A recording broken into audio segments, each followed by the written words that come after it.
Ohayou gozaimasu. Robin's Amory B. Thank you for the honor of reporting some welcome surprises in the global energy revolution. The story starts, as it always should, with using energy more productively.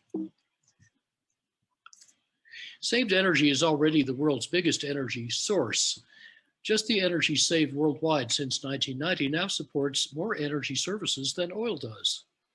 Roughly 2/3 of those savings come from smarter technologies and practices, 1/3 from structural and a little behavioral change. For example, if the United States' total primary energy use, its demand, had kept growing in lockstep with GDP since 1975, then Americans would have used this much energy. But instead, they cut that use by more than half, saving cumulative energy equivalent to 25 years of current use. Meanwhile, renewable energy output doubled, and yet with 28 times less cumulative impact than the savings. Renewables get almost all the headlines because they're visible, while energy is invisible, and the energy you don't use is almost unimaginable. Yet from 2010 to 2016, the world's saved energy avoided 3 times as much carbon emissions as all the growth in renewable and nuclear output. Around 1975, the United States government and industry all said that primary energy productivity, the GDP produced per unit of primary energy used, could never rise. A year later, I heretically suggested it could rise 257% in 30 years. So far, it's risen 154% in 44 years. And yet just the innovations already added by 2010 can raise energy productivity by another 3-fold, twice what I originally thought, at 1/3 the real cost. Today that looks conservative because optimizing buildings, vehicles, and factories as whole systems, not as piles of parts, can often make very big energy savings cost less than small or no savings, turning diminishing returns into increasing returns. This paper, free online with a fun 4-minute video abstract, explains why making energy savings several-fold bigger can actually cost less, because it uses not more but fewer devices, and not fancier but simpler devices, more artfully chosen, combined, timed, and sequenced. Metal ore bodies and oil reservoirs are finite and depletable assemblages of atoms, but energy efficiency resources are infinitely expandable assemblages of ideas, depleting only stupidity, a very abundant resource. A few examples. My wife and I live here, 2,200 meters up in the Rocky Mountains near Aspen, Colorado, where temperatures used to dip to minus 44 Celsius, and we've seen 39 days of continuous midwinter cloud. But our house does no combustion. That's so 20th century. Super insulation, ventilation, heat recovery, and big super windows that insulate like 16 or even 22 sheets of glass, but look like 2 and cost less than 3, make the building 99% passive solar heated, 1% active solar. Super efficiency added less construction cost than eliminating the heating system subtracted. So we saved 99% of space and water heating energy, 90% of household electricity, and half the water, all with a 10-month payback in 1983. Today's technologies are better and cheaper. The central atrium behind me, seen here in a February snowstorm, has so far produced 77 passive solar banana crops. Our house helped inspire several 100,000 European passive buildings that likewise have no heating and roughly normal construction cost. And a Bangkok house that saved 90% of the air conditioning energy with better comfort and normal construction cost. Nearly everyone on Earth lives in a climate between those of Bangkok and Old Snowmass. But wherever you live, integrative design gives many benefits from each expenditure. For example, this white arch at the top of the upper middle photo and behind me, it has 12 different functions, but only one cost. Such Integrative design let our Empire State Building retrofit save 38%, later 43% of its energy with a 3-year payback. 3 years later, our cost-effective retrofit saved 70%, making this half-century-old government complex more efficient than the then best new US office or the best Japanese small office retrofit, Takanaka's Higashi Kanto office, done without interrupting occupancy. Very good. But those buildings are only 1/3 as efficient as Rocky Mountain Institute's net positive, no mechanicals passive office 10 minutes from here in the coldest North American climate zone. Now this German building is reportedly using 2/5 less energy still. And yet all these technologies existed more than a decade ago. What mainly improved is not so much technology as design. And design keeps improving. The Empire State Building's owner now aims to double its savings to 80%. In humid India, Rohan Parikh's team built 1.5 million square meters of offices, using 80% less energy than normal, with 10 or 20% lower construction cost, yet superior comfort and satisfaction. Glare-free daylighting, as you see on the right, is delivered throughout by contract. If workers complain of glare and demand blinds, the architect doesn't get paid. This month, the India-based Global Cooling Prize will announce who won the contest to develop affordable window air conditioners with at least 5 times lower climate impact than normal. The finalists include 2 large air conditioner makers that seem to have done much better. But first, better buildings can shrink or displace that cooling equipment.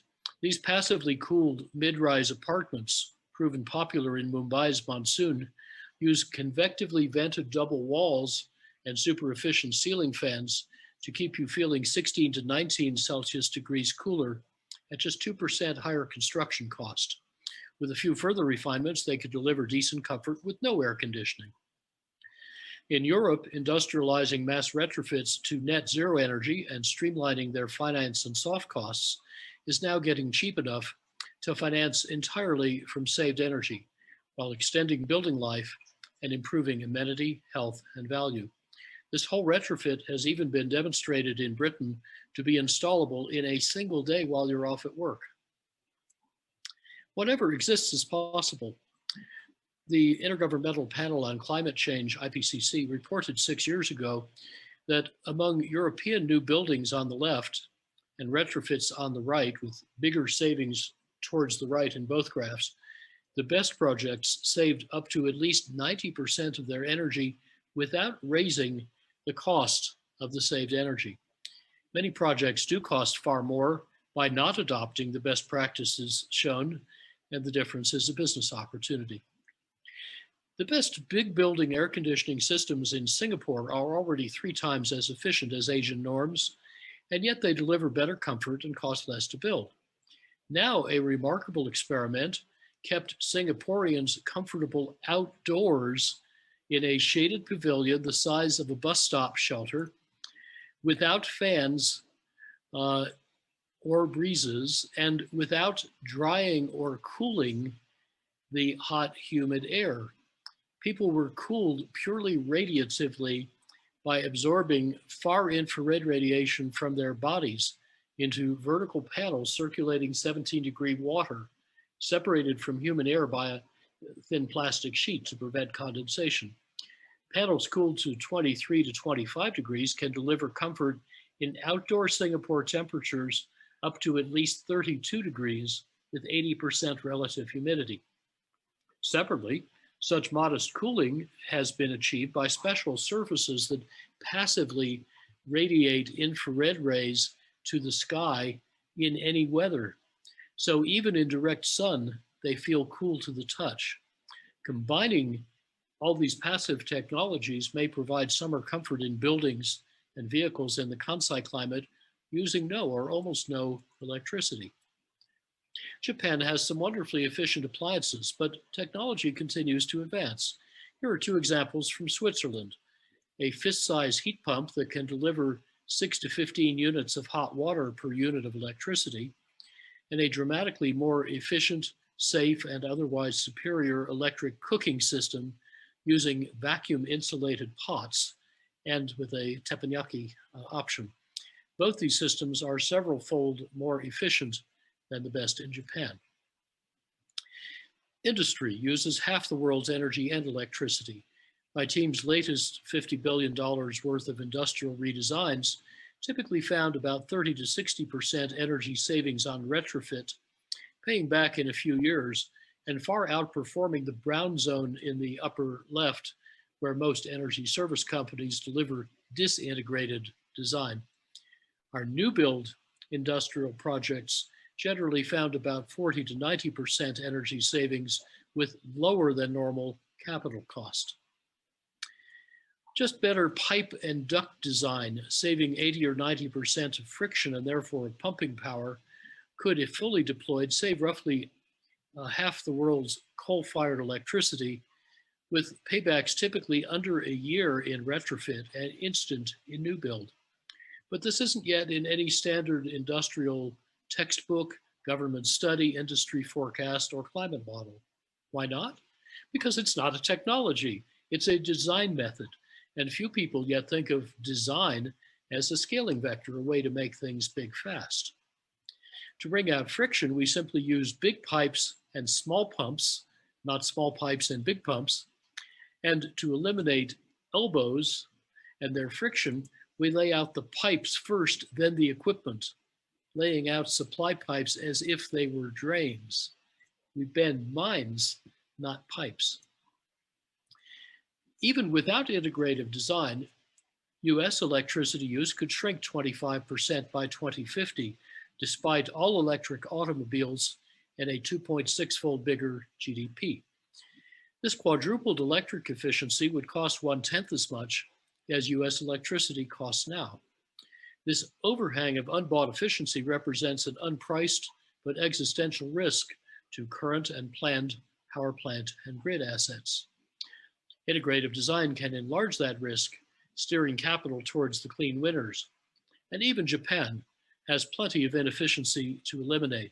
The latest independent comparison in 2018 ranked Japan's commercial building efficiency 16th among 25 countries, its houses 6th, its cars 16th, and its freight efficiency 19th. Now, to be sure, Japan ranked second in industrial efficiency, but there's always more Kaizen to do, and not only in factories.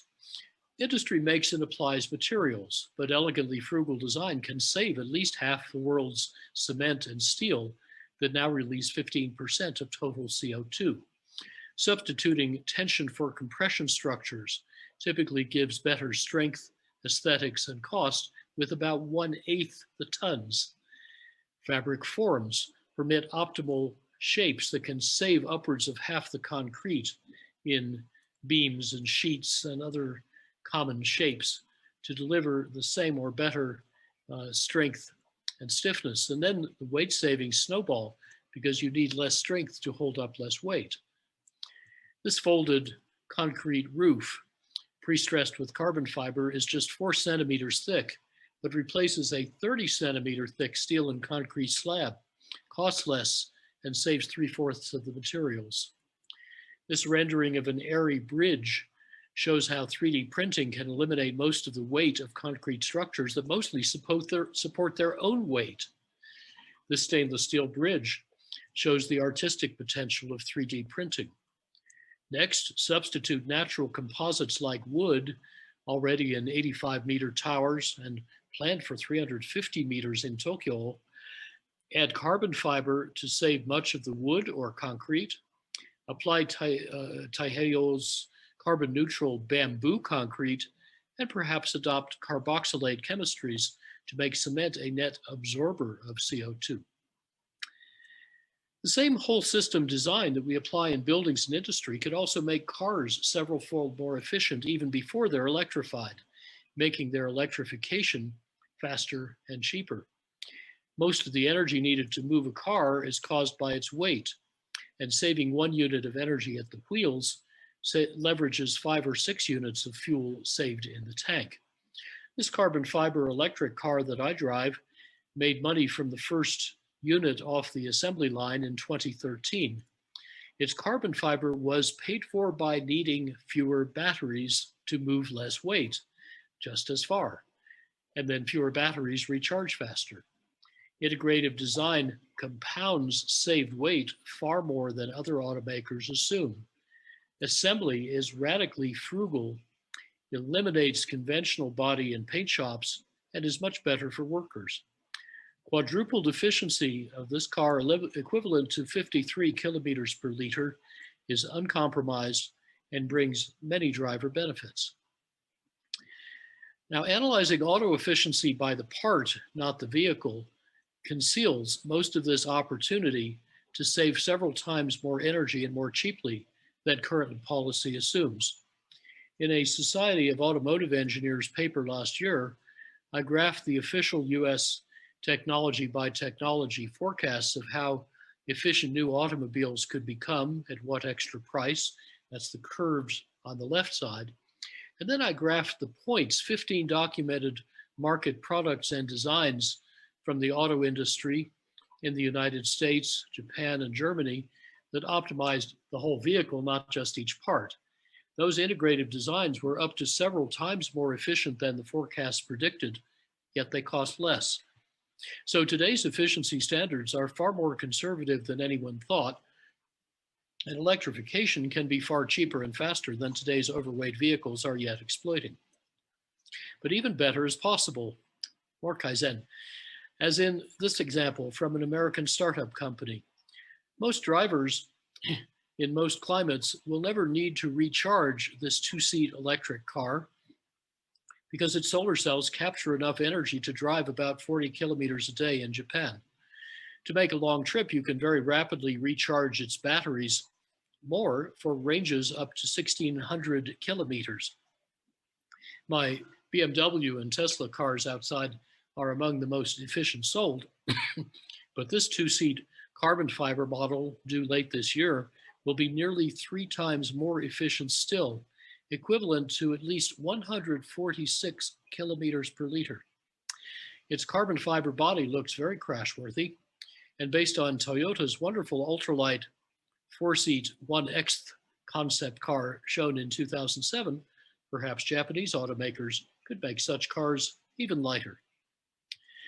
What about heavy vehicles? Well, my team helped Walmart's fleet of heavy trucks, the world's biggest civilian fleet, save half its fuel use per case in a decade, including smarter logistics. But better technology alone can profitably make US heavy trucks at least 3 times more efficient, as one maker expects to prove this year. Airplane efficiency, too, can rise 3 to 5-fold, like these decade-old designs in the lower row from Boeing, NASA, and MIT. But those innovations are already being surpassed. Tesla's heavy truck more than triples efficiency with pure electric propulsion, 40% sleeker aerodynamics, lightweighting that offsets the battery weight, and a 2-year payback. Last August, one of more than 100 aviation startups revealed this flight-tested air taxi that could fly nonstop from Tokyo to Sydney with 1/6 the operating cost of a business jet and 1/8 its fuel use, even before electrification. This looks set to blow up everyone's current aviation business models. And even these astonishing designs could be overtaken. MIT and NASA tested 2 years ago this 4.3 meter long structure, 59 times less dense than a typical aircraft wing, with the strength of bulk elastomers, but the gossamer lightness, the density of aerogel. It's tough and damage resistant, eliminating movable flight surfaces. Every part of the entire shape passively adapts in real time to optimize continuously to the flight conditions, just like a bird's wing. Thousands of such identical plastic cells can be assembled by swarms of programmed robots or graduate students, whichever are cheaper, into an airplane of any desired shape, opening revolutionary prospects for lightweighting, aerodynamics, and lower cost. It's been prototyped as a car structure for Toyota and as an airplane for Airbus. It could make a vacuum balloon needing no helium, light enough when evacuated to be buoyant in the atmosphere without crushing, and to lift about 24 times as much payload as a jumbo jet. These lattice structures, now made of common engineering plastics, could get about 10 times stronger still with carbon fiber, or about 100 times with carbon nanotubes.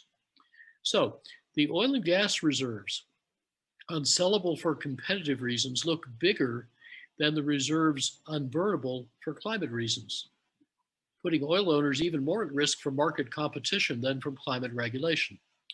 The cost of getting US automobiles completely off oil has fallen from $18 per saved barrel 9 years ago to $7 or less today, heading below zero in the next few years. So oil is becoming uncompetitive even at low prices before it becomes unavailable even at high prices. With electricity as with fuels, both technology and design are moving efficiency into fast forward. Prior lighting improvements are being swept away as LEDs in each decade get 30 times more efficient, 20 times brighter, 10 times cheaper. What else changes this fast? The rest of the energy transformation, modern renewables. LEDs backwards are PVs, photovoltaics, and solar and in aqua wind power costs have plunged below the dashed lines, the cost of fossil fuels fed into US power stations, often making old coal and gas and nuclear plants uneconomic just to run. You know, it's wise to sell customers what they want before someone else does. Electricity users are figuring out that they can buy fewer electrons, use them more productively and more timely, produce their own, and even trade them with each other. Dutch customers can buy renewable electricity directly from other customers on this peer-to-peer website of Van de Bron, literally from the source. A friend of mine bought his electricity from the guy in the upper left photograph because the price was right, and it's a really cute piglet. And then he got a long handwritten Christmas card from his electricity supplier. What big utility can dream of such customer intimacy? Indeed, powerful disruptors are converging on the electricity industry from at least 8 directions. These 8 Pac-Men of the apocalypse move fast. They don't just add, they exponentiate. They're not lone wolves, they hunt in packs. They multiply quickly. They can gobble up half of utility revenues in this decade. Together, they're creating an alien competitive landscape faster than most utility cultures can cope. 7 years ago, all central power plants were called dinosaurs. Too big, too inflexible, not even relevant for backup power in the long run. Who said that? It wasn't Greenpeace. It was Union Bank of Switzerland. And now a new wave of Pac-Men is coming over the hill. Renewables in 2020 supplied about 90% of the world's total net additions of generating capacity. And the International Energy Agency predicts that'll be about 95% over the next 5 years, thanks to renewables' powerful business case. For example, US wholesale electricity prices in aqua now widely exceed the average long-term fixed prices of wind power in blue and solar power in orange. In unsubsidized global markets, renewables at or below $30 per megawatt hour, the diamonds, keep falling through $20. Their best prices are now under $17, even $13. In this decade, they should reach $10. Last year, renewables could beat fossil fuels in 85% of world electricity markets, generally even if you include storage as well. In fact, modern batteries are now cheaper than gas turbine peakers, and within a few years, renewables will beat fossil fuels everywhere. Japanese renewables are artificially costly, partly because the utilities made them risky to finance by arbitrarily blocking grid access to shield their own nuclear and fossil fuel plants from competition. So Japan must now move quickly to catch up. Last year, Japan reached 69 gigawatts of cumulative solar and wind capacity installed, but in last year alone, China added 133 gigawatts of solar and wind. If Japan's power sector keeps burning so much fossil fuel, Japanese companies won't be able to compete for global business because they can't meet supply chain requirements for decarbonization. But finally, unleashing real competition and the full might of Japanese industry and innovation could clean up Japan's electricity and make it abundant and affordable. The Paris Agreement's 1.5-degree aspirational goal would require 80% of the 2010 coal-fired electricity generation to stop by 2030. That means closing one plant a day to 2040 and virtually all by 2050. But that would actually be profitable. This 2020 study examined 2,500 coal-fired power plants. That's 95% of the global fleet. It found that 39% of that global coal capacity cost more just to run last year than new renewables with battery storage. That 39% is expected to rise to 60% next year and 73% in 2025, even faster in India and China. Closing and replacing all coal plants immediately with modern renewables, including battery storage, would be cost neutral in 2 years and would save over $100 billion a year by 2025. Similarly, over 90% of gas-fired power plants proposed in the United States already cannot compete with clean energy portfolios that combine efficiency, demand response, storage, and renewables. Competitive clean energy in Japan could do the same thing. Now, varying solar and wind power do need careful grid balancing, but of the 10 ways to do that, the costliest one, giant batteries, do not actually look necessary. Consider the big state of Texas, whose grid has no big hydro dams and is not connected to the rest of the United States. So the varying loads over a week forecast for summer 2050 get smaller and less peaky with profitably efficient use, but they still need over 30 peak gigawatts. Now let's make that electricity 86% from wind and photovoltaics, 14% from other dispatchable renewables like geothermal, small hydro, solar thermal electric, and burning biogas, urban and industrial wastes, and obsolete energy studies. The resulting diversified 100% renewable energy or electric supply leaves surpluses to charge ice storage air conditioners and smart electric autos.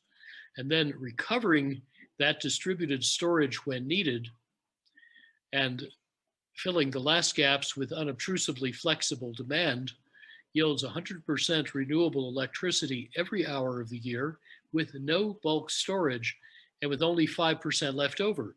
So the economics would be excellent even at today's prices. Now, Japan could do similar choreography to what some other countries already do.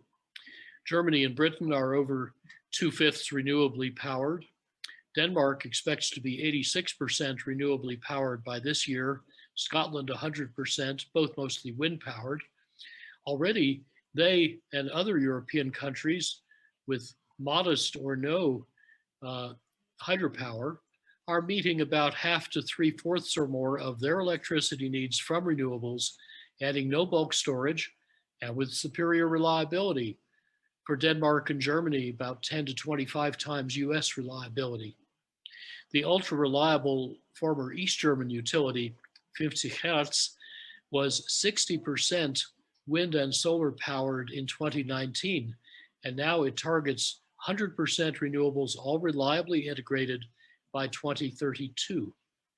There's no technical reason Japan couldn't do similarly.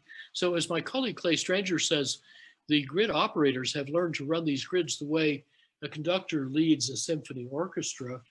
No instrument plays all the time, but the ensemble continuously makes beautiful music. Now add electric automobiles. In 2018, China sold more electric vehicles than the world sold the year before. Now there are over 300 models worldwide, about 500 planned next year. And indeed, last year, fueled cars global sales fell 14%, while plug-in car sales rose 43%, or 1 million more units. The only major exception was Japan, where plug-in sales fell 28% last year, while in Europe they rose 137%. The global average battery pack price fell 89% in a decade. The cheapest packs last year cost just $99. That's below what many experts still predict for 5 or 10 years from now. Within a few years, electric vehicles will cost no more to buy than today's autos, opening the floodgates. Will Japan's automakers be ready, I wonder? Futures favoring hydrogen and carbon capture bet on batteries failing. So far, that looks like not a good bet. 6 months ago, Tesla revealed its roadmap for making 135 times more battery packs at 56% lower cost per kilowatt hour. Abundant cheap batteries imply distributed solar everywhere, gas industry distress, the end of thermal power stations, vast distributed storage and demand flexibility, and perhaps much of the grid's becoming a stranded asset like phone company copper. This prospect gives utility executives nightmares and venture capitalists sweet dreams. It's easier to solve the car and electricity problems together than separately. In Amsterdam, you can drive your electric car to the world's greenest football stadium, plug it in to help power the stadium while keeping enough charge to get you home, and you get in for free. Many Nissan Leaf battery packs, 42% of them reincarnated for a second life, also provide valuable services to the grid. A firm called the Mobility House works with Daimler, Audi, and Renault to integrate auto batteries with the grid in Holland, France, and Germany. It provides already 10 of the 21 services offered by automotive grid integration, such as selling frequency stability to the German grid. And the company says by 2025, a smart bidirectionally charging electric car should generate an annual operating profit of about 83,000 yen. Already, the firm is earning 125,000 yen per auto battery per year by managing 6,000 electric vehicles or their battery packs. Meanwhile, efficient and electric autos are morphing from pigs, that is, personal internal combustion, gasoline, steel-dominated vehicles, to SEALs, shareable electric autonomous lightweight service vehicles. Those two changes in technology and three in business model are all simultaneous, mutually reinforcing, vigorously in play, and sped by smart policies and strong commercial ambitions in India and in China. Assembling all these opportunities together, our 2011 business and design book, Reinventing Fire, rigorously showed how to triple the United States energy efficiency and quintuple its renewables by 2050, needing no oil, no coal, no nuclear energy, and at least a third less natural gas, while saving $5 trillion in net present value, growing the economy 2.6-fold, strengthening national security, and cutting fossil carbon emissions 82 to 86%, yet needing no new inventions or national laws, but with smart city and state policies led by business for profit. The first 9 years of this 40-year journey are pretty well on track, green actual versus blue proposed, largely, I think, because the private sector smells the $5 trillion on the table. That's exactly what should be happening. Smart pandemic recovery investments like Europe's could accelerate both renewables and efficiency, solving two big problems at once. These best buys are also the most effective solutions to big global problems that hazard every country's security and prosperity. And if you like any of Reinventing Fire's outcomes, you can support the transition without needing to like every outcome or agree about which outcome is most important. Focusing on outcomes, not motives, can turn gridlock and conflict into a unifying solution to our common energy challenge. Stimulated by those US findings at the G20 5 years ago, the energy Research Institute of China's National Development and Reform Commission published its roadmap for China's energy revolution.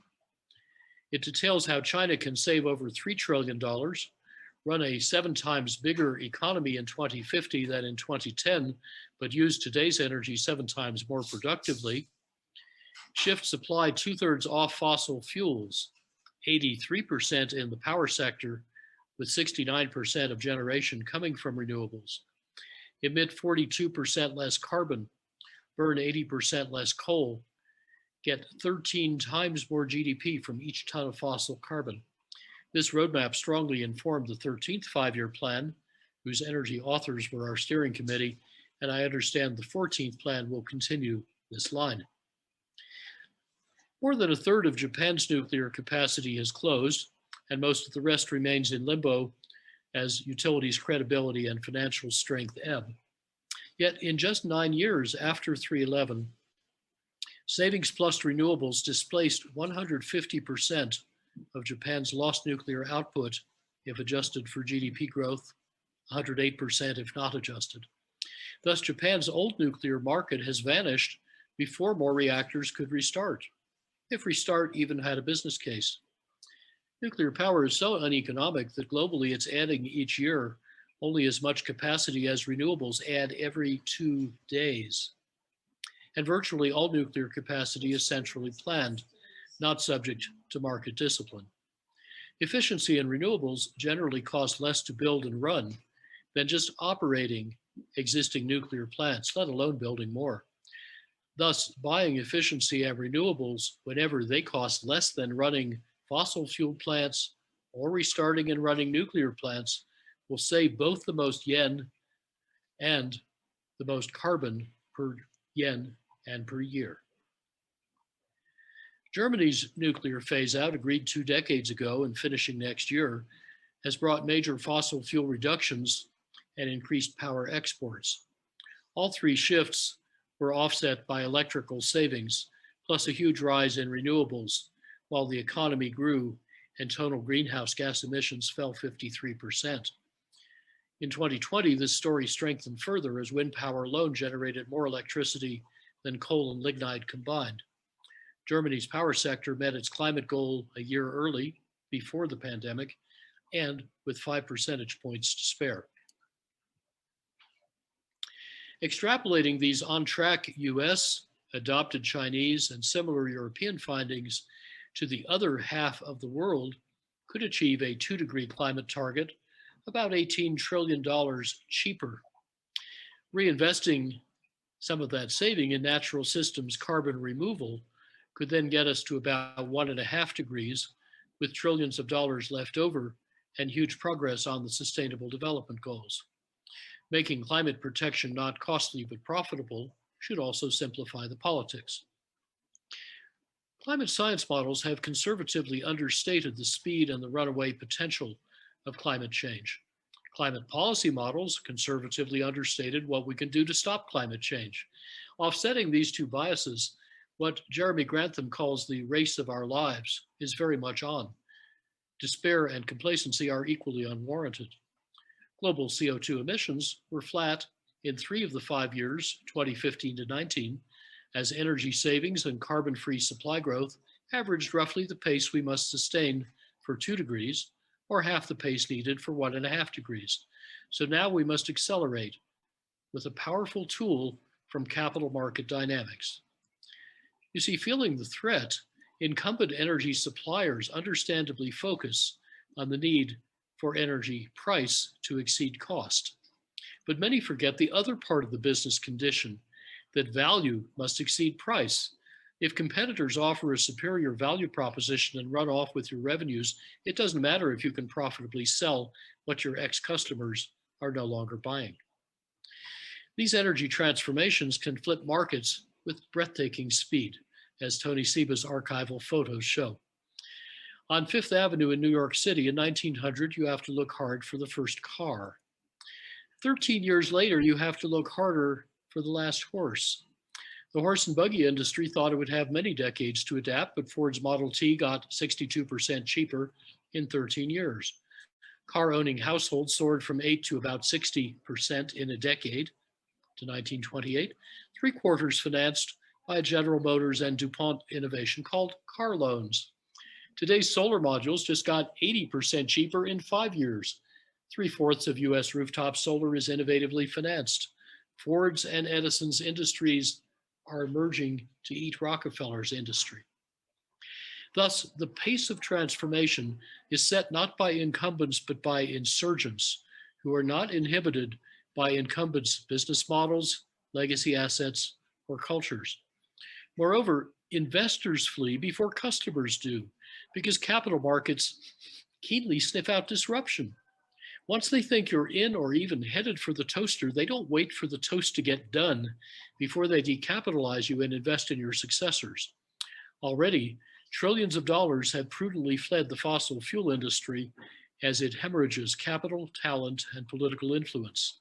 Today, the world's top 16 listed hydrocarbon companies combined are worth less than Apple.